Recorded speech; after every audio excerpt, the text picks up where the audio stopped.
Hello, my name is Antoinette Moran. Today we are going to be talking about Maslow's hierarchy of needs and how that plays out in an early childhood setting with children typically birth to 5, but it can go beyond that. So let's dive in. We all have needs that need to be met. And Maslow created a pyramid of progression of needs.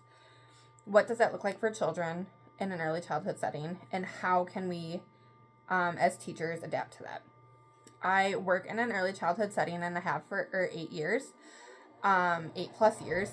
So I feel like I am qualified to talk about this and give some insight. So when our needs are not met, we typically do not thrive in our best environment. Maslow created a hierarchy of needs on a pyramid, and the baseline is where we need to be met, and we'll go up from there. How do those connect to early childhood education, and what can we do to help as teachers? So let's get started. Before we dive into how that looks like with children, let's go over the basic, Maslow's basic pyramid. He created this pyramid of needs, and he said that at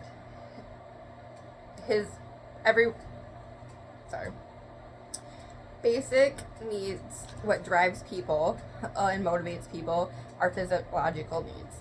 So that's what motivates us to go. According to our book, motivation is the process that arouses, directs, and maintains behavior. Our book also states until these needs are met, there is no reason to suspect that an individual will be concerned with anything else. So, the pyramid, as you can see behind me, this is Maslow's pyramid of needs. It starts down at the base of physiological needs, safety, loving and belonging, esteem, and self-actualization. Those include, so physiological needs are very basic needs as humans. Our breathing, food, water, our sex drive, sleep, homeostasis, and accretion. Next would be safety, security of body, employment, resources, mortality of the family, health and property. Mortality of the family, health and property. Love and belonging is sexual intimacy, friendship, and family. Esteem includes self-esteem, confidence, achievement, respect of others, and respect by others. And then self-actualization includes mortality, creativity, spontaneity, problem-solving, lack of prejudice, and acceptance of facts. So that is Maslow's basic needs pyramid. So now we will transition into how that looks for children. Young children, the levels of the pyramid are the same. As shown in this image, our physiological needs, our safety needs, love and belonging, self-esteem, and self-actualization. So, but what do those include for children? Physiological needs are very basic for children, and air, water, food, heat, clothing, shelter, and sleep. Those are some of the basic needs that kids need to survive and to feel mastered.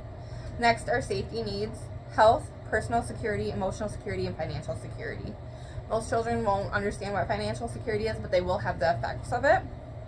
Love and belonging is families, friendships, trust, acceptance, receiving, giving love and affection. Receiving and giving love and affection, Esteem includes self-respect, respect for others, cognitive needs, creativity, curiosity, and foresight. Authentic needs include beauty of one's life and the world around them.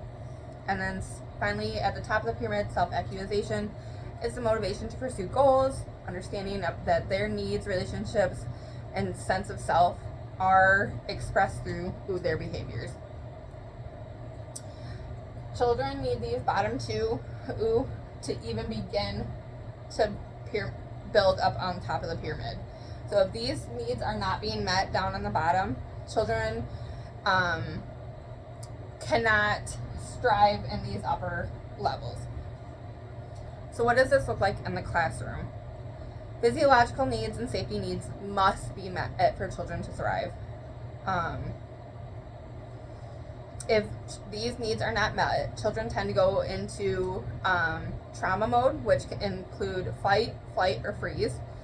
I've seen this many times in the classroom where children either just wear a mask or they don't know what to do with themselves, so they're all over the place, or they're just fighting for any attention. It doesn't matter whether it's good, bad, just as long as they get the attention that they need.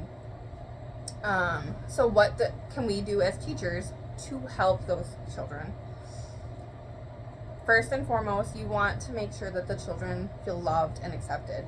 So part of that is meeting the children where they're at, understanding that these needs may not be being met at home, but how can we meet them in the classroom?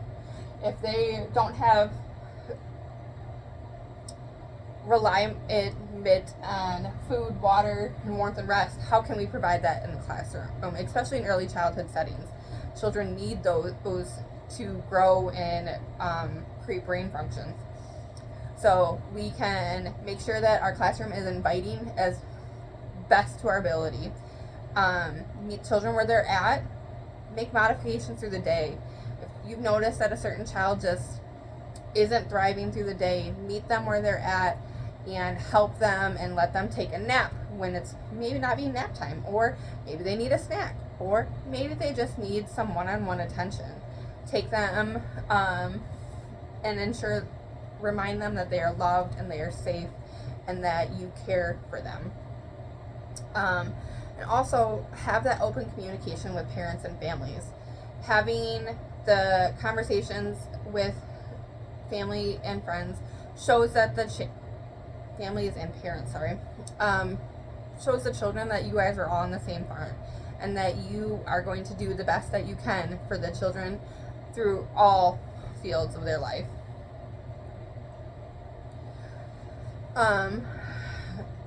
Once these needs are met, you can help kids make friendships and learn to trust each other and you in the classroom.